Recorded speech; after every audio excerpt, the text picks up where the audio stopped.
What's up, guys? I'm JP Slaughter. Yeah, and hey, I'm Tom Edwards. And we are the Beard Grapplers. Sorry for the long hiatus. We've been just trying to figure out exactly what we're gonna do.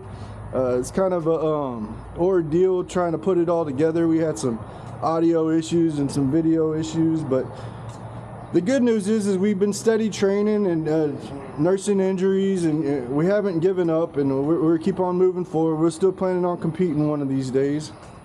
Yeah, that injury thing is fascinating, especially at the competition. Did you see how many guys got hurt? Oh my gosh, dude. Yeah, one old guy, but to break his ankle, just badly sprained it. You're the one that saw that one. I was over on another mat watching, was it Cade or? Yeah, so this one old guy, he must have been, I'm guesstimating my age, 54, 55, but built like Schwarzenegger. And whatever happened, he couldn't move his left arm.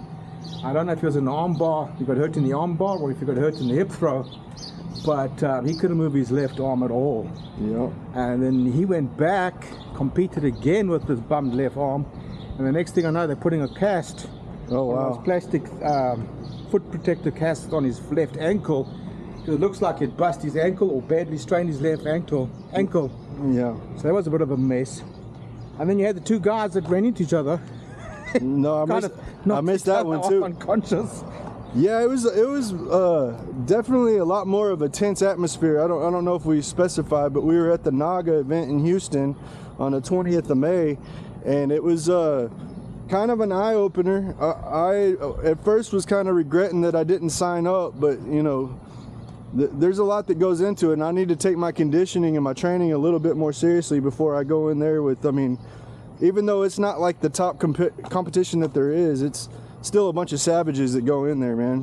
What I took away from the event was a lot of these guys may not have the same training as us, and so they're a lot more intense, a lot more injuries that could have been avoided. Yep. A lot more wild slapping. Yeah. When they're trying to do grab the neck, grab the head, they end up slapping. Yeah. And the one I thought was a foul, but obviously it wasn't. In my opinion, it looked like a foul. You're talking about when they slammed Joey? Did you see that? Yeah. That pissed me off, I was man. like, that should have been a foul in my opinion, but what do I know? I'm not, first time I've been to competition. No, that was totally a DQ slam. I got it on video, and I'm going to be posting that as well. We'll put it on the Beard Grapplers YouTube channel. I thought it was a DQ, but I guess they're kind of picky and choosy about who they DQ and who they don't. But anyway. And then we had quite a bit of stalling. Oh yeah, Jared's match. That guy was very athletic, very strong, but also playing a very play it safe kind of game. Jared was in there trying to put on a show and show his A game, and this other guy was just trying to win by points. I mean, I understand the points game is a whole different deal. It's not really my biggest interest right now, but yeah, we do need to learn it if we're going to be going to these points tournaments.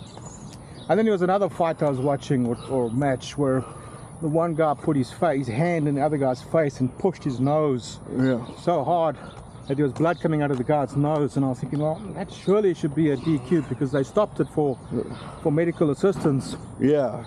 And I'm like, man, that was like an open hand punch to the guy's face. Yeah, it's like they thought they were in a CJJ tournament or something, man. Yeah, I thought maybe we were in a Brazilian Jiu-Jitsu slapping tournament there for a couple of minutes. Yeah. But yeah, as you said, that the points game is definitely not something I'm familiar with. I've always focused on submission grappling, and so having to change my mindset around, well, you get a point for a takedown, you get points deducted if you just sit without actually grabbing onto the person. My opinion, I'm not sure this is fact. I didn't see him handing out any stalling points, but hey, what about Andres, man? Yeah, Andres is good. Oh my God, man. Yeah, he was good. Yeah, we'll be posting up the footage of that. He massacred. He was in the expert division, and he's a green belt like me. And this kid gives me trouble on the mats every freaking time I roll with him. So, I mean, I wasn't too surprised, but it was dominant. The other guys he went up against had no answer for what he was doing, and he just like this. He goes into a flow state. You can tell by watching him. Like he just like he's stone cold, and he goes into zombie mode, and then he just has an answer. It's all built in, Now, I was expecting him to do more leg locks. because he always gets me in a leg lock. Yeah, yeah. Straight ankle. But coach has been hard with the armbar. Yeah, yeah. Well, coach has been on him about diversifying his game. You know, he come in, and the first few times I rolled with him, it was nothing but straight ankle locks. Right. You know, and then coach is like, you gotta expand your game. You know, if you want to get good, you gotta start getting good at passing and top pressure, and he's definitely answered the call. He did a smooth transition from that knee right on belly to S mount straight into an arm lock. I was like, man, that's textbook smooth. I wish I could get that S mount right. My hips don't allow. I can do the knee right, but I can't get that S mount.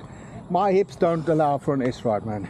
Yeah, yeah. I was when he passed that dude's guard, and almost like I thought he broke his back there for a second, man. It was pretty intense, but that guy didn't want to let go of the closed guard, and I bet he will next time he's in that position.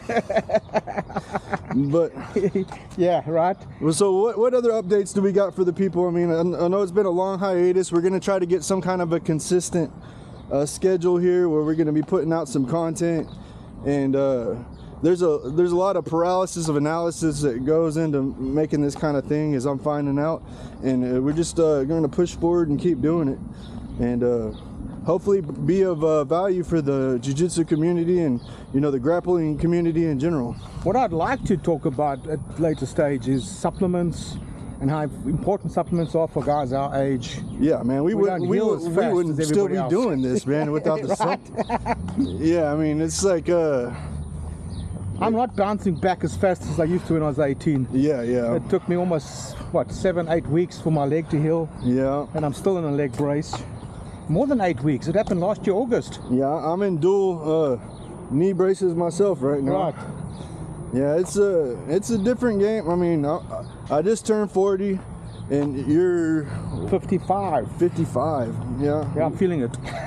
I'm definitely feeling it this year. Yeah, not spring chickens. We're in here in a kid's sport, and we're rolling with kids every time, and they may get hurt, but the next day they're fine, you know. But you know, the one thing I noticed in the competition, these guys roll arms flailing. It's like rolling with a bunch of white belts. Our kids tend to have a lot more discipline with their arms, and their fists aren't flying, and their feet aren't flying. Elbows everywhere. tight, man. Elbows tight. You're not getting kicked in the groin every now and again, and you're not getting smacked in the face. Well, to be fair, we didn't really catch a whole lot of the expert towards the end, I don't think. No, we just watched the beginning. Yeah, we kind of got out of there before the getting was good. I mean, we probably missed quite a few injuries, but before it was all said and done. Right. But in our age group, and what I call the chunky monkeys, yeah, there was a lot of arms and legs flying everywhere, and I was like, man, I'm glad I didn't enter this one, because I would have needed a lot more protection.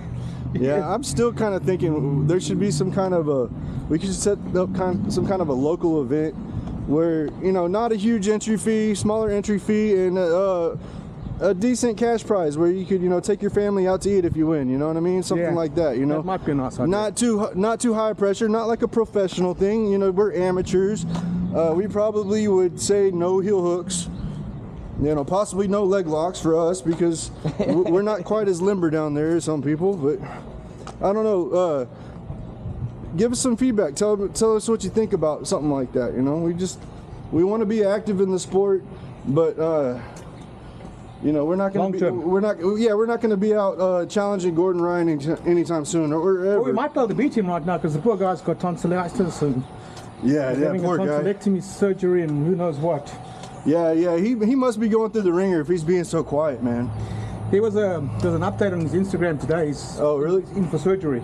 Oh, really? I'm not sure if it was today or yesterday, but he's having surgery. We had surgery. Is it on his leg? It's his throat. His throat? Oh, wow. His throat closed up. Oh, man. He had difficulty breathing. He's on antibiotics for 12 days. He's had so many health problems, man. I hope he bounces back and comes and whips everybody's ass again. I'm sure he'll bounce back. We'll see, man. And I know everybody's goading him on and talking a bunch of trash, and you know, Craig's been throwing stones. I know it's all cheeky, and it's in good sports or whatever. But I think Gordon's gonna come back and dominate. Yeah, I think he'll do it again, man. I'm sure he will. But that'll be a good start for this state of the podcast address, and you know, awesome. We'll get something a little bit former out later. All right, thanks guys. All right, take care.